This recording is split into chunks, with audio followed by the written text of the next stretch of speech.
आपण पाहत आहात RK न्यूज, बातमी तुमची, आवाज आमचा।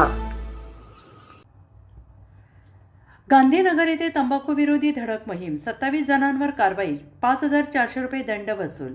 आगामी 31 मे जागतिक तंबाखू विरोधी दिनानिमित्त राष्ट्रीय तंबाखू नियंत्रण कार्यक्रम CPR रुग्णालय कोल्हापूर, अन्न व औषध प्रशासन तसेच पोलीस प्रशासन यांच्या संयुक्त विद्यमाने गांधीनगर परिसरात तंबाखू विरोधी विशेष धडक कारवाई मोहीम राबवण्यात आली। जिल्हा शल्य चिकित्सक डॉक्टर सरिता थोरात, निवासी वैद्यकीय अधिकारी बाह्य डॉक्टर रेश्मा पाटील, वसाहत रुग्णालय गांधीनगरचे वैद्यकीय अधीक्षक डॉक्टर दिलीप वाडकर तसेच गांधीनगर पोलीस ठाण्याचे पोलीस निरीक्षक अनिल तनपुरे यांच्या मार्गदर्शनाखाली जिल्हा सल्लागार डॉक्टर VA आरळेकर यांच्या नेतृत्वाखाली ही कारवाई करण्यात आली। या पथकाने गांधीनगर परिसरातील वसाहत रुग्णालय, पोलीस स्टेशन, शाळा परिसर, बाजारपेठ तसेच पान टपऱ्यांची तपासणी करून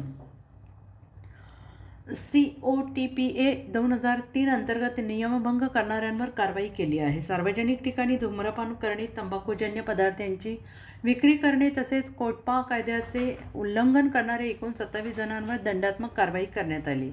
सुमारे 5,400 रुपयांचा दंड वसूल करण्यात आला। यावेळी कारवाई दरम्यान संबंधित नागरिक, विक्रेते, तरुणांना तंबाखू सेवनामुळे होणारे गंभीर आरोग्य दुष्परिणाम, कर्करोगासारखे जीवघेणे आजार तसेच तंबाखू नियंत्रण कायद्याचे महत्त्व याबाबत सविस्तर माहिती देऊन जनजागृती करण्यात आली।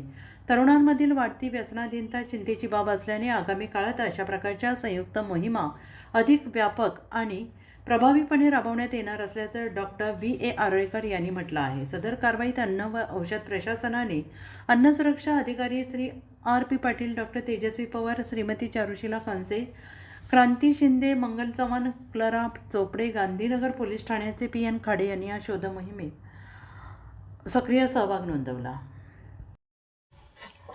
RK न्यूज चॅनलला लाईक करा, शेअर करा आणि सबस्क्राईब करा।